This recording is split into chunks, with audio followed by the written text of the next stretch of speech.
Liar! Liar! It's fine. That's her thing now, I guess. Literally all I remember is that they were in a helicopter. Cut! Welcome to the Bach Chat. I'm Jess Adele. Today I'm here with Jamie and Kira, and we are going to recap the best moments in this week's episode of The Bachelor and reward them with our roses. And you should too. Every step of the way, put your roses in the comments. Let us know who gets what. So this time we pick up where we left off. Right after the rose ceremony, Madison wants to take Pete aside and tell him the truth finally, that she is saving herself for marriage. So she takes him aside, and after 10 years of monologue to the camera about her feelings and doing this, she doesn't do it. The agony. She does, however, give him kind of an ultimatum. If next week you were to sleep with somebody else, it would be really hard for me to move forward in this. So we'll see what Peter does with that this episode. So now they're off to Australia for Fantasy Suite Week. I think it's the first time the show's ever gone there, so that's cool. It's far. Yeah. It's a beautiful day down under. Down under. Down under. They've never done this before. They had all the girls stay together during Fantasy Suite Week. Welcome to our crib. I hate that production did that, and they put Madison last because they wanted to make her uncomfortable, and it worked. Usually by hometowns, they don't see each other again, only at the rose ceremonies, but they decided to make things extra uncomfortable for everyone. They know that this season has been such a mess and it's so boring that they're like, we need more content, cause this is filler. Oh my god. So much filler. It's so dramatic. This season's such a mess. Now we're gonna get into the mess. Hannah ends overnight date. Hopefully it's a long day, long night. I hope he's ready. My girl Hannah Ann gets the first overnight date. They go see-doing. They see-do it. No, sorry. Not yet. Peter pulls one straight from Hitch's book and leaves his see-do and goes on with her. But luckily, he's so clumsy, so you think he might do it, but he didn't kick her in the head. That's basically the whole date. It was cute, it was nice, it was fun. That was so much fun. Yeah. Then night portion. Hello, beautiful. Hello. She was looking fierce. Yeah, I like the high neck. It was pretty cool, pretty chic. I liked it. You look amazing.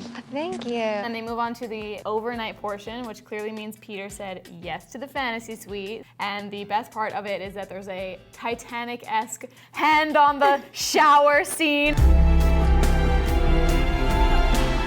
So would you guys have given Hannah Ann your fantasy suite date rose? I definitely would have. Earlier on in the episode, I called it an anti-ultimatum, where she was like, Peter, you know what? Do what you have to do, I get it. I really think that she's the best match for him. I think they line up really well. Yeah. I think they're good together.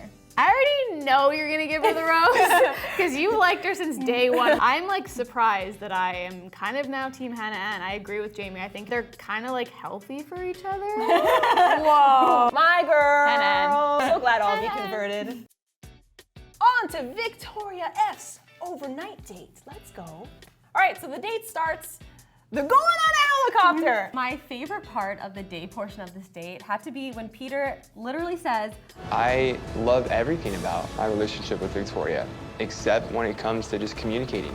I couldn't believe that was an actual quote he said. The most important part of a relationship. Communication is probably the biggest thing in a relationship. At least he's aware that that's clearly lacking, but he seems fine with it. During their night portion, when they're at dinner, they pretty much say nothing. He tries to ask her, he's like, why are you the way you are? And she just kind of breaks down, I don't know.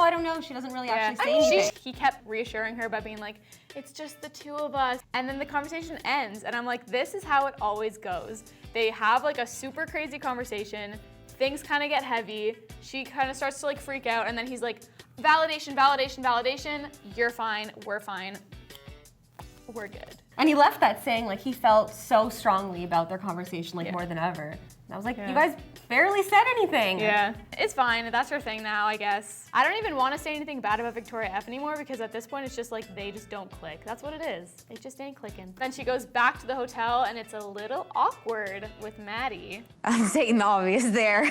I think they're, Hello. Hello. Hi. Hannah Ann's already had her date with Peter, so she's just sitting there and then says something along the lines of well, I knew what I was signing up for, which is true. We knew what we signed up for. I knew going into Fantasy Week was going to be uncomfortable. Kind of awkward. I guess Rose is up, ladies. Victoria F. Yay. No for me. It's been no all the way through, and I'm staying with it. No for you? I'm sorry. Yeah, I don't think I would have given it to her either, although she did say that they moved their relationship forward in more ways than one, so Peter got some fun last night. Madison's overnight date! So for the beginning of the date, they go to the beach and they have this beautiful view, and Pete's like, I'm Pilot Pete. We can't simply enjoy this view. We must climb the tower of metaphors and relationship goals. It's so true, they did use a lot of metaphors. We're gonna like reach new heights today with Yeah. our love. I was like, oh God. And then they have to climb a damn building. I was so stressed. I would have literally quit the show. Fast forward to fake dinner, and Madison wants to clarify that she's sorry that it kind of sounded like an ultimatum, but then she continues to give him more ultimatums. Like, here's the whole goddamn ultimatum tree. We have a lot of cutbacks in this episode of Maddie being with, just Hannah Ann or just Victoria F, or both of them, and being like, hey guys, by the way, if he sleeps with one of you, like, I'm out. And they were both like, wow. Oops. I was very much in agreement with Madison this entire date. I don't think you have to agree with her beliefs to understand what her mind frame was. At this point in the game, I would expect Peter to already feel for someone more than the other two. So I just feel like at this point in the game, he should be drawn to one person more than the other three. Post-show, Peter's been doing a lot of interviews. He has known who his frontrunner is since week 4. So the fact that, he did feel the need to sleep with the other girls. Yeah, it's no judgment on Peter. He can do what he wants. And the other girls, we love intimacy here. There's nothing wrong with it. He just kind of did it the wrong way. One thing I just gotta say is welcome to The Bachelor. You know what you signed up for, okay? This season is the season where we have Pete, the one who is known for windmilling 4 times. Yep. So you so know what you got on board for, okay? You can definitely understand where Maddie's point was. For Whether sure. or not you agree with her sure. choices, it's yeah, I get it. They don't go to the fantasy suite. They peace. And that was the date. Would we give our roses / fantasy suites to Maddie, even though she left? I would not have given mine to Maddie, but I give her a respect rose. I don't know. What is that? We don't have any of those here. Nasty. Get those out of here. We're gonna get respect roses soon. But I respect her decision. I think she stayed firm in her beliefs, and I think that deserves mad respect. I wouldn't mind spending more time with her at that point, so I would give her my fantasy suite rose. Good point. Yeah, I pretty much agree with both of you guys. I mean, I say it every week. I do still think that they're not a great match just because their beliefs are so different. As a person, I think Madison is great. Yeah. So she would get my rose. Yeah. Let's talk about who we'd like to see as the next Bachelorette. Clearly, my front runner this whole season was Lexi. I miss her dearly. Every day I cry to my Lexi picture. And quote queen, mother quote queen, Natasha. I think that we should have just a wing woman scenario where these two come on and they just help each other out because they are so cool and I miss them. So if things don't work out for Hannah Ann, obviously she should be the Bachelorette. Or, if we don't want that Hannah, how bonkers would it be if we had Hannah be the Bachelorette again? Beast Mode, the sequel. All right, so for Bachelorette, I am very team no one from this season. I feel like a lot of people are in agreement on that. Yeah, that's fair. So my choice would actually be from 5 years ago. You guys remember Claire Crawley? She came in second on Juan Pablo season. I still want her to find love. I thought I knew what kind of man you were. Okay. What you just made me go through. I would never want my children having a father like you. So I would honestly love to see her, but if I really had to pick someone from this season, I would have to go with my girl Kelly. Yeah! Kelly all the way. It's Frontrunner Rose time! Does anybody want to guess who my Frontrunner Rose goes to for the 8th, 9th week in a row? It's a really hard pick this week. No, it's Hannah Ann. My front runner is also Hannah Ann. Yeah! Maddie is my personal favorite, but in terms of who's best for Peter, I think it's without a doubt Hannah Ann. I actually think it's Madison just because of the whole bring her home. Bring her home. It's obviously Madison because we already know next episode Madison is not there at the beginning of the rose ceremony.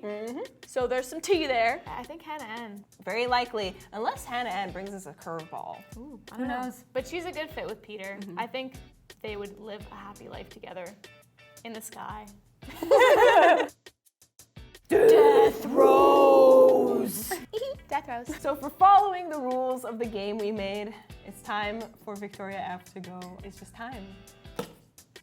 Same for me, Victoria F. I was never really that into you, but definitely time for you to go. Also, to the producers, I absolutely hate what you guys did, making them stay all together, and like it's just torture for them. Yeah, it was messed up. That was Lots pretty of bad. crazy antics this season. You guys deserve all our death roses. Yeah. True. At this point, I'm just like tired of saying bad things about all these women. You know who my death rose goes to? Peter. Okay? It goes to Peter. Okay? Stop making me say bad things about women. You need to get on a plane, you need to make a trip around the world in 80 days, and then come back as a better person because I know you can be one. Something's happened to you this season. Do better! Take yourself home, actually, Pete. We made it! Past Fantasy Suites, we're almost at the finish line. Women's Hell All next week. Woo! Thank you guys for being here. My rose is hanging on by a thread, and we're almost at the end, guys. Let's do this. Let us know what your frontrunner rose is and your death rose in the comments below, and we'll see you next time. Bye! I'm really excited for Women Tell All. Ah!